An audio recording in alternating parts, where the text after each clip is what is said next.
أعوذ بالله من الشيطان الرجيم. بسم الله الرحمن الرحيم.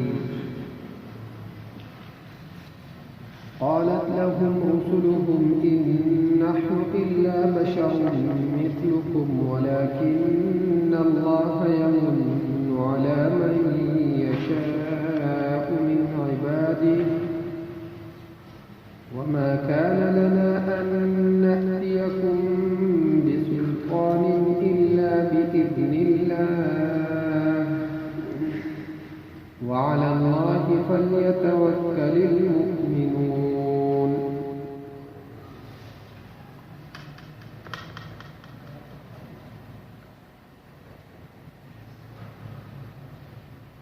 کله چې د الله پاک پیغمبرانو ته دعوت ورکړ نو هر قوم خپل پیغمبر هغه په جدا جدا الفاظ سره ورکړ او چا د پیغمبرانو نه انتهایی په بد اخلاقی سره مطالبه وکړه د معجزو. کله حضرت ابراهیم علیه السلام مبارک قوم وی حرقوه وانصروا آلهتكم چې وسی زیدلال او د خپل خدایانو د هغه مدد وکړه.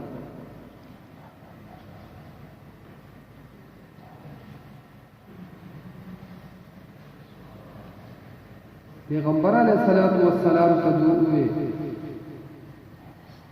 استا سره یو فرشته ولې نه ګرځي چې هغه دا اقرار کوي چې دا د الله پاک پیغمبر او یا الله پاک مخامخ مونږ ته ولې نه راځي چې مونږ ته وایي چې دا زما پیغمبر او یا ډېر زیات بېهوده نورې مطالبې د پیغمبر علیه السلام نه کولې. سورې بني اسرائیل کې د هغې بیان او تسقط السماء كما زعمت علينا كسفا او تأتي بالله والملائكة قبيلا. یا خو په موږ باندې د اسمان راتاو کړه کوم چې ته زموږ سره خبرې کې استا چې کوم خیال دی چې زما خبره نه منئ نو د الله پاک عذاب در باندې راشي.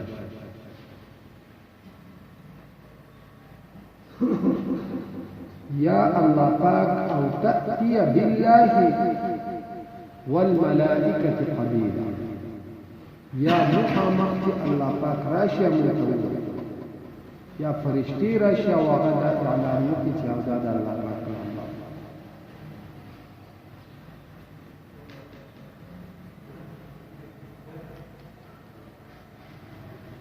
او يكون لك بيت من زخرف او ترقى في السماء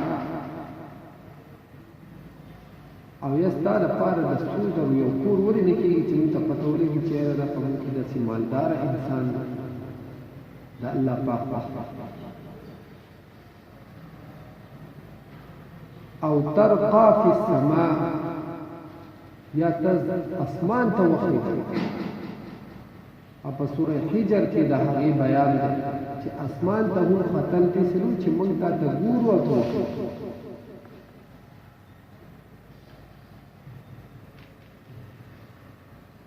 ولن نؤمن لرقيك حتى تنزل علينا كتابا نقرأه.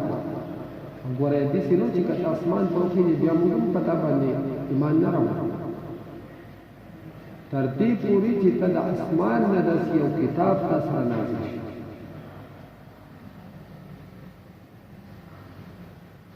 چې د دې قوم د طرف نه داسې بېهوده الفاظ او خبرې راغلي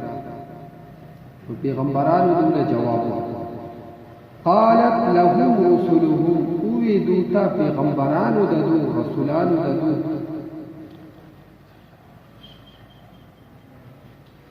وس رسول دا د انسان نه هم کېدی شي او دا د فرشتې نه هم کېدی شي او نبی دا خالص انسان ان نحن الا بشر مثلكم نیو منگا مگر ستاسو په شانتي انسانان. تاسو چې کومې مطالبه کوئ دا د انسان کار دی. قل سبحان ربي هل كنت الا بشرا رسولا. پیغمبر علیه الصلاۃ والسلام دوی وی ز پناه غواړم ته الله پاک هل كنت نه يمزو الا بشرا رسولا مگر انسان را لګل شي. تاسو چې کومې مطالبه کوئ دا مطالبه خو د خدای پاک کار دی. الله پاک دغه مطالبه پوره کوي او ما خو چېرته دا نه دي ویلي نعوذ بالله چې زه خدای نو دا د الله پاک قدرت او طاقت. نو دلته ورته هم پیغمبران وایي چې مونږ نه یو مګر ستاسو په شانتي انسانان یو. انسانانو دومره طاقت نشته. لیکن ولكن الله يمن على من يشاء. لیکن الله پاک یمن احسان کوي على من يشاء پچا باندې چې وګوري من عباده د خپل بندګانو. خپل بندګانو نه د چا د پاره چې الله پاک وګوري په هغه باندې احسان.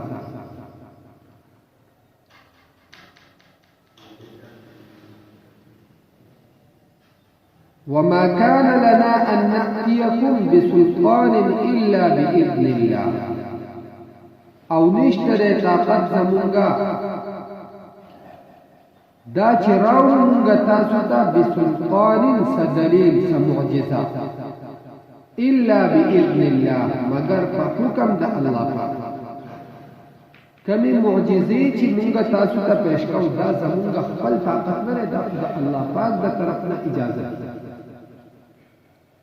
او تاسو چې کومې خبرې کوئ اسمان ته ختلا او نعوذ بالله د سوزر کورونه وغیره دا د انسان د طاقت کار نه دی. دا خو د الله پاک کار دی چې الله پاک دا کوي. وعلى الله فليتوكل المؤمنون. او په الله پاک باندې توکل دی وکي مؤمنان.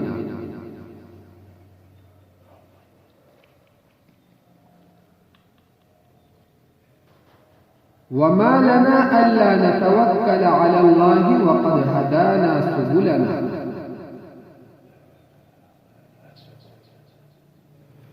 او سشوی دی زمون دا پارا چی من توکل نکو پا اللہ پاک حالانکہ هغه خوری دی منتا لاری زمون.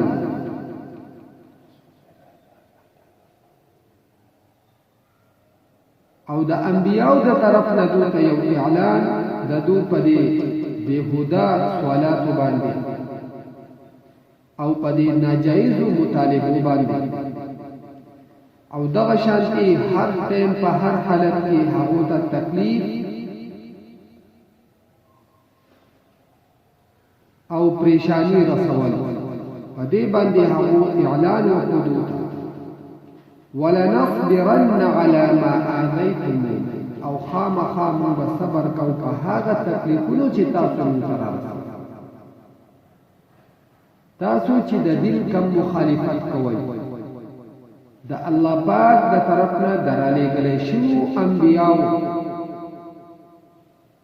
خبره نه منئ، هغو ته تکلیف رسوئ، هغو پریشانه کوئ، د هغو په باره کې بدې ردې وایئ.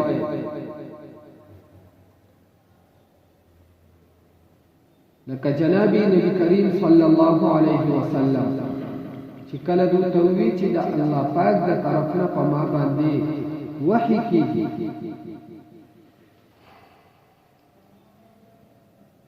نو دوی چې به کله داسې تېرېدو او پیغمبر علیه الصلاة والسلام له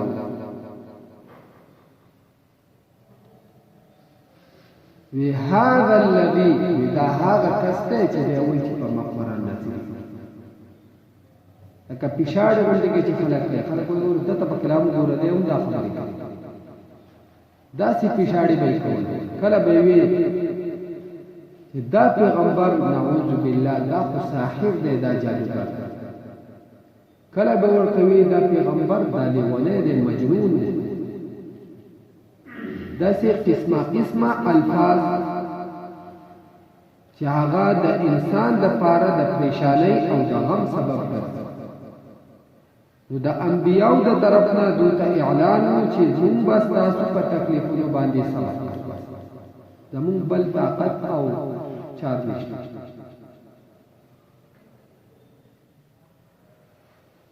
لیکن کم توکل کوونکي خلک چې دي پکار د چې هغه په الله پاک باندې خپل توکل ساتي.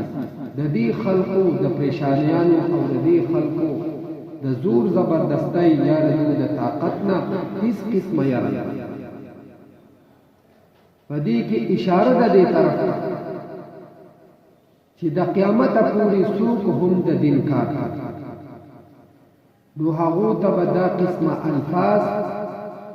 داسې قسمه د پریشانۍ خبرې، داسې سپین تور تړل، دا حالت به دوی ته خامخا راپېښي. دا مخالفین دا به دوی پیدا کړي، دا مخالفت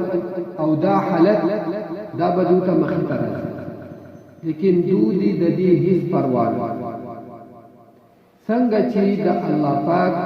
بندگانو کې د ټولو نه الله پاک ته مقرب او محبوبین بندگان هغه انبیاء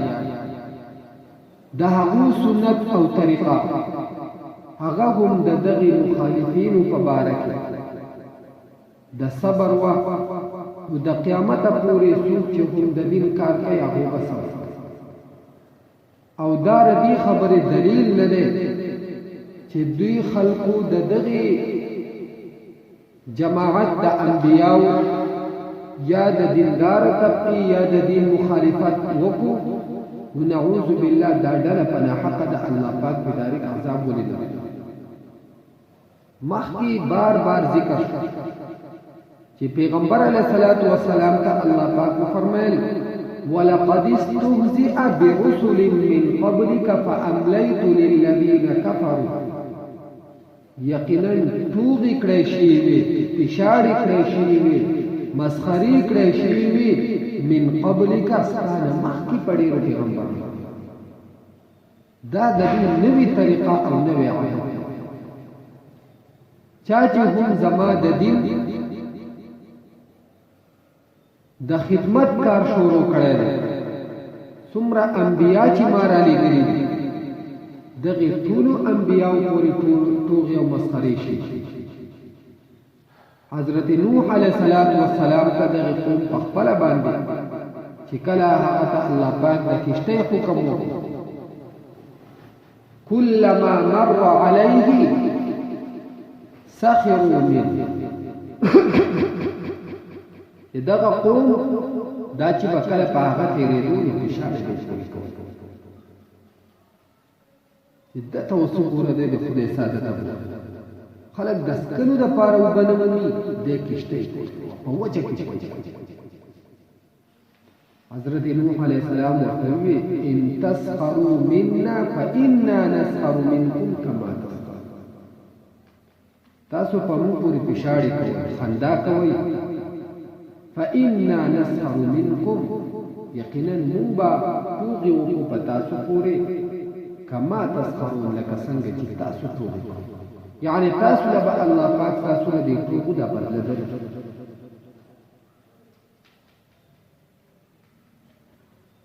نو دا د ټولو انبیاو سنت دی چې د دین په باره کې دا تکلیفونه او دا مشقتونه دغه شانتي د مخالفینو د طرف نه تور سپین تړل، دا حالات ټولو انبیاو ته راپېښ شوي.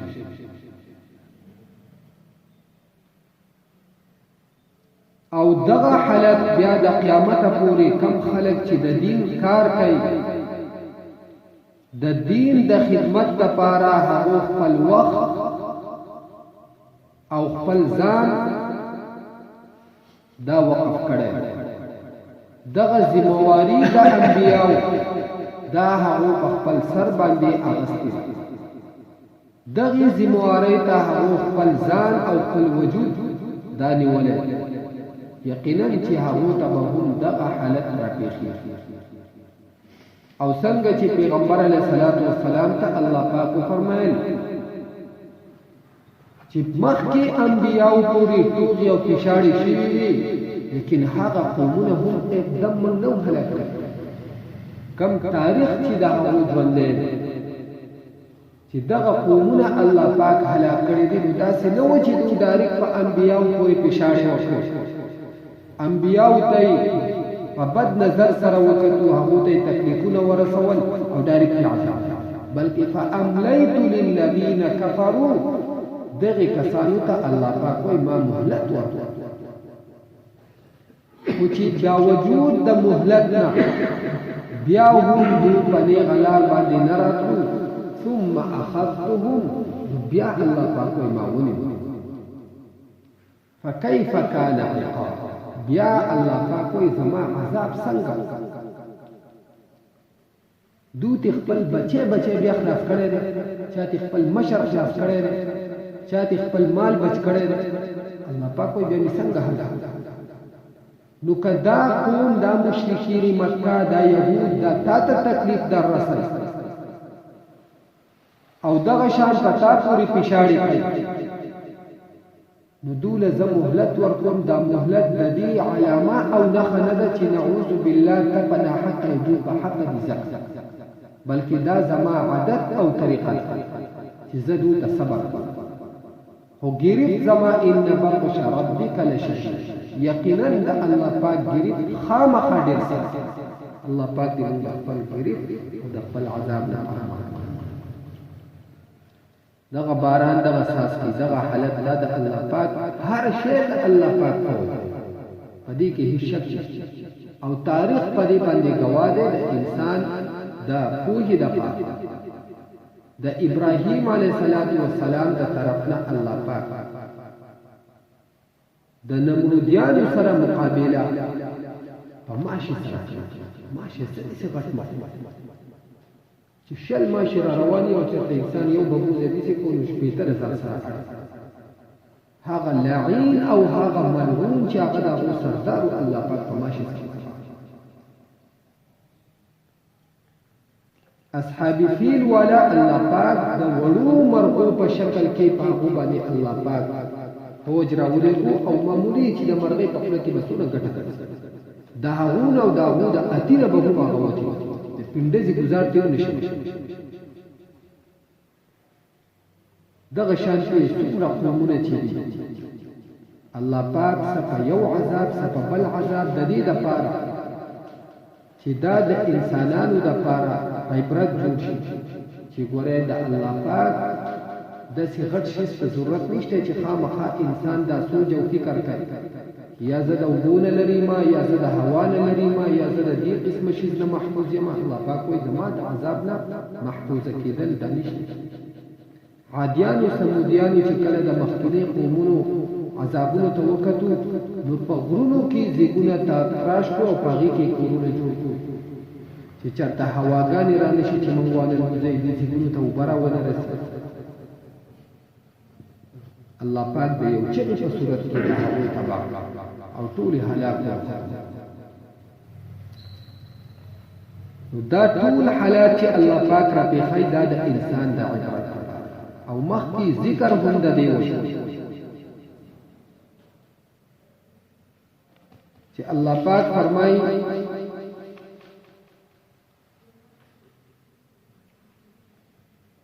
ولا يزال الذين كفروا تصيبهم بما صنعوا قارعة أو تحل قريبا من دارهم حتى يأتي وعد الله یا من د دوی د کورونو د علاقو د ملکونو د کلو نږدې عذاب راوړي او دا عذاب د دې لپاره چې دا خلک ویني چې ګوره زمونږ په شان زمونږ د هغونه عزیزان زمونږ د اهل علاقې والا یا زمونږ د ګاونډي ملک والا دا هم دغه شان انسانان دغه شان د هغو سره هم د دنیا د اسباب او د اوزار وو دغه شان د هغو هم عقلونه او سوچونه تعلیمونه وو د هغو هم زمونږ په شان کې داسې مضبوط کورونه او داسې خاندانونه قوتونه ورسره وو لیکن الله پاک څنګه هلاک کړو نو چې منګه هم ځان د دغې بدعملۍ نه ساتو داسې نو چې سبا منګه هم په دې عذاب سره هلاک ځکه چې موږ هم بیا ځان نشو خو چې کله انسان د دې نه عبرت نالي نو الله پاک وایي حتی یأتي وعد الله کله چې بیا زما وعده د عذاب راشي نو د هغې نه بیا بچ کېدونکی هېڅوک نشته نو الله پاک دې زموږ حفاظت وکړي ګوره دا ټولې علاقې زموږ خپل ملک دننه په عذاب کې مبتلا او خاص کر بیا زموږ خپله دا صوبه چې او بیا په دې صوبه کې خاص زموږ سواد د باندې انتهایی د الله پاک د طرف نه هر قسم ازمیښت راغلی سیلاب شکل صورت په موږ باندې راغلی د حالات او د امن د ختمېدو بدامنی راتلل هغه صورت په موږ سواد باندې راغلی د زلزلو په شکل کې د الله پاک یو قهر د په موږ باندې راغلی دغه شانتي د بیروزګاره کېدو په صورت کې چې کم حالات راغلي چې ګاډي روډونه هر څه بند کاروباري عذاب سیستم چې هغه معاشي حالت دی هغه په موږ باندې راغلی نو په موږ باندې هر قسمه حالت او عذاب راغلی الله پاک دې د دین علاوه د دین په سخت عذابونو نه زموږ حفاظت وکړي وزغورا تقریبا پورا ملک زمونږه په داسې یو عذابي صورت کې د الله پاک په قهر کې بلوچستان دی سند دی پنجاب دی هغه زمونږ منګوري ته هغه حالت الله پاک راوړي چې زمونږ خلک هغه شانتي د الله پاک په نافرمانۍ کې او دغه شانتي د الله پاک قهر له په چیلنجونو کې مبتلا اوس هم مبتلا اوس هم کم خلک چې دغه خبرې یا دغه حالت اوري نو خندا او دا د ټولو نه غټ خبره مله یاره او د منګوري خلک ډېر خراب شي دا چینې کې به ډېر بدامني وه خو دا موږ نه ګورو زما په کور کې څه زما په کور کې امن دی زما په کور کې حیا ده زما په کور کې د الله پاک د طریقو موافق زندگی ده زما په کور کې د پیغمبر علیه الصلاة والسلام سنت ژوندي دي زما په کور کې د الله پاک د تعلیماتو موافق زندگی شته خبرې مونږ سوچ نه کوو کله چې دې خبرې ته راځي نو بیا موږ وایو مړ داسې د خپل ځان ته نه بیا زمونږ سوال بل حالم کې دغه آیت په دې باندې ګواه زمونږ دپاره وس هم د توبې وس هم الله پاک ته د زارۍ کول الله پاک ته د فریاد کولو ټیم شته داسې نو چې دغه حالت به موږ په خپله راشي چې بیا زمونږ فریاد هم څوک نشي اورېدی او بیا زمونږ زاري او منت هم څوک نشي اورېدی او بیا موږ څوک معاف کولی ونه شي الله پاک دې د داسې حالت نه زموږ حفاظت وکړي قالت رسلهم رسولان ددو إن نحن نيومونغا إلا بشر مثلكم مگر إنسانان تاسو بشران ولكن الله لكن الله پاک يمن إحسان كي على من يشاء تچا دا پارچی اغواری من عباده دخپل بندگاننا وګوره دې دین ته د قرآن ته کېناستل دا هم د الله پاک یو لوی احسان دی چې په موږ باندې وما كان لنا او نشته طاقت زمونږه ان نأتيكم دا چې موږ راوړو تاسو ته بسلطان سمعجزه إلا بإذن الله مگر په حکم د الله پاک وعلى الله او په الله پاک باندې فليتوكل المؤمنون پس توکل دی وکي مؤمنان